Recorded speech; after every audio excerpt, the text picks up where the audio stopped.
नमस्कार साथियों, राम राम सा। तो आप कैसे हो? लगता है सब कुछ एकदम ठीक ठाक है। तो बने रहिए ऑथेंटिक क्लासेस पर।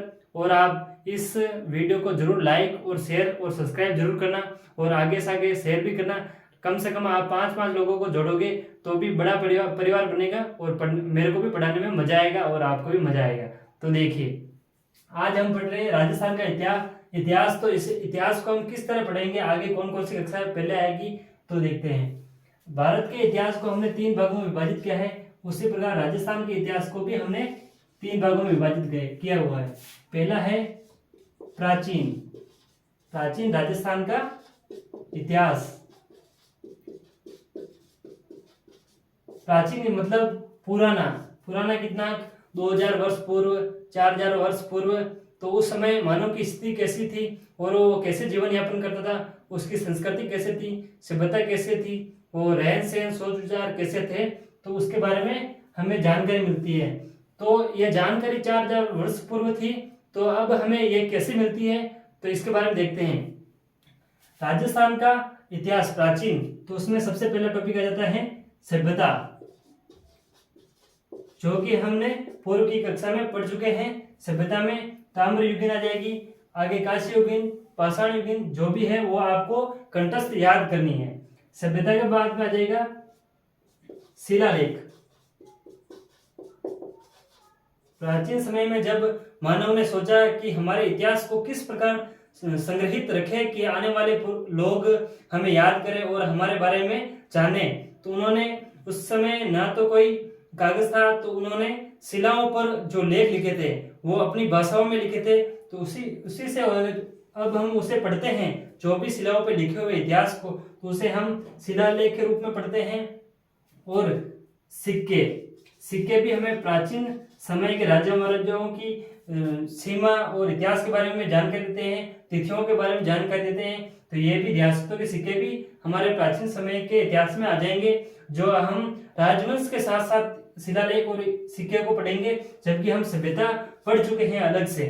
आगे देखिए, आगे क्या आ जाएगा इसमें? प्रशस्तियां।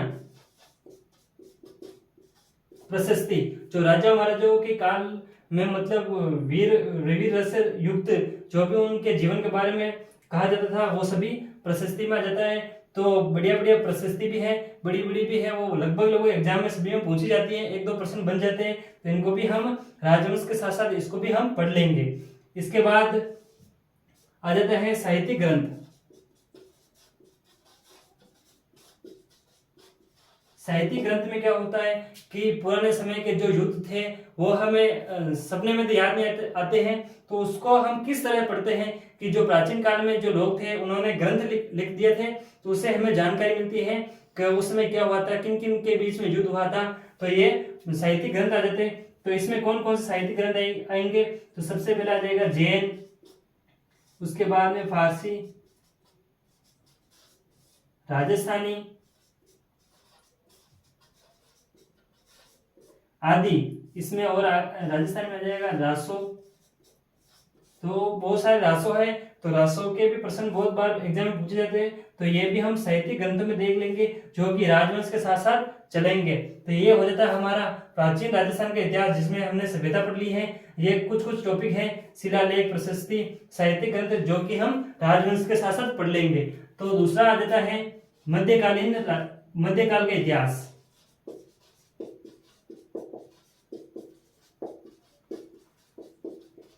मध्यकाल में एक टॉपिक है जिसका नाम है राजवंश। तो राजवंश में हम कौन कौन से राजवंश पढ़ेंगे? तो उसमें आ जाता है सबसे पहले राठौड़ से संबंधित क्षेत्र है मारवाड़, जिसमें आ जाता है जोधपुर, जैसलमेर, उसके आसपास का क्षेत्र मारवाड़ कहते हैं उसे, मारवाड़। उसके बाद में आ जाता है कछवा,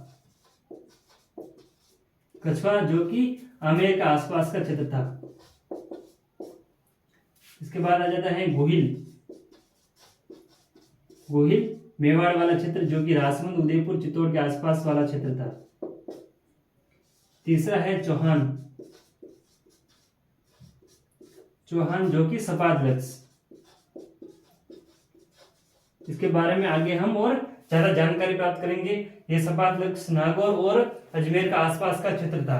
तो इस राजवंश में पढ़ते हुए समय हम किंग और क्वीन के बारे में बहुत सारी कहानियां भी पढ़ेंगे और आनंद भी आएगा। इन राजा और महाराजाओं की कहानियों के साथ साथ हम फिल्म में जो आइटम डांस होता है उसी प्रकार से इतिहास में दासियां भी आएगी, उसी को पढ़ने में हम ज्यादा आनंद लेंगे, तो वो भी पढ़ेंगे। तो ये हो जाता है हमारा मध्यकाल का इतिहास। इसी राजवंशों के साथ साथ हम ये भी कवर करेंगे शिलालेख, सिक्के, प्रशस्ति, ये साहित्य जो भी थे, रासो वगैरह जो भी इसके साथ पढ़ लेंगे। उसके बाद आ जाता है आधुनिक काल।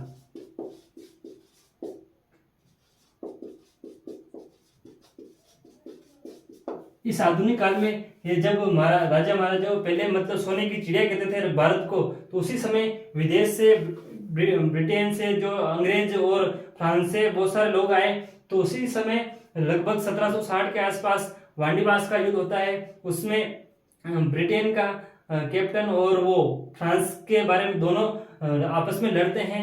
तो उसमें ब्रिटेन वालों की विजय हो जाती है। तो वो ईस्ट इंडिया कंपनी को भारत में स्थापित करते हैं। तो उसी प्रकार भारत में स्थापित करने के बाद अपना दायरा बढ़ाते हुए राजाओं महाराजाओं के दरबार में जाते हैं और अपने राजनीतिक और प्रशासनिक ढांचे को अपने अंडर में करने के लिए कोशिश करते हैं। तो इसके साथ सबसे पहले करते हैं वेलेस्ली आता है। वेलेस्ली इसमें सहायक संधि करते हैं। तो सबसे पहले सहायक संधि पढ़ेंगे। तो सहायक संधिया में वेलेस्ली आता है ना, तो उसमें कौन कौन से महाराजा थे और सबसे पहले राजस्थान में सहायक संधि करने वाली कौन सी रियासत थी, तो आपके ख्याल में आएगा कि करौली।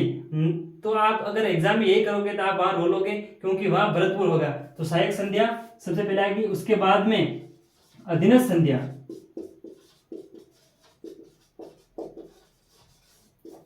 जब अंग्रेज राजा महाराजाओं को अपने अनुसार अंडर में करने के लिए अधीनस्थ संधिया करते हैं। अधीनस्थ संधिया में हर राज्य में एक एक पॉलिटिकल एजेंट नियुक्त करते हैं जो उसके राजनीतिक और प्रशासनिक एकता को मतलब मजबूत रखता है और वो ध्यान में रखता है और वो अपनी रिपोर्टें ब्रिटिश सरकार को पहुंचाता था। पहले गवर्नर आया था, तो गवर्नर के समय सहायक संधिया हुई थी। इसमें पॉलिटिकल एजेंट आ जाते हैं। उसी के बाद जब ज्यादा अत्याचार बढ़ा तो उसके बाद हम 1857 की क्रांति आ जाती है। इस 1857 की क्रांति ने मतलब जन जागृति का कार्य किया पूरे राजस्थान में। और उसके बाद में किसान आंदोलन।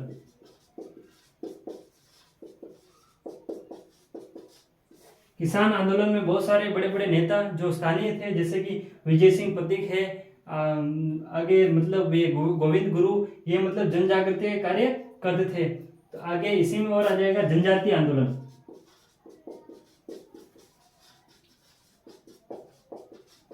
ये सभी आंदोलन हुए। तो ये मतलब विजय सिंह पथिक राष्ट्रीय स्तर पर जाने लगे। तो वहां राष्ट्रीय स्तर पर गांधी जी ने उन्होंने कहा था कि आप अपने क्षेत्र के या अपने प्रजामंडल के क्षेत्र में जो भी आ जाते थे, वहां से जो शिक्षित लोग थे उनको मिलाकर प्रजामंडल बनाया। तो प्रजामंडल बनाओ, तो उसके बाद में प्रजामंडल आ जाते हैं। तो प्रजामंडल आते हैं। ये प्रजामंडल 31 से लगभग 1946 तक चलते हैं और 47 में हम अंग्रेजों से आजाद हो जाते हैं। आजाद होने के बाद में राजस्थान में 19 रियासतें, 3 ठिकाने और एक केंद्र शासित प्रदेश था। तो उनको एकीकरण करने के लिए उसके बाद राजस्थान का एकीकरण हुआ।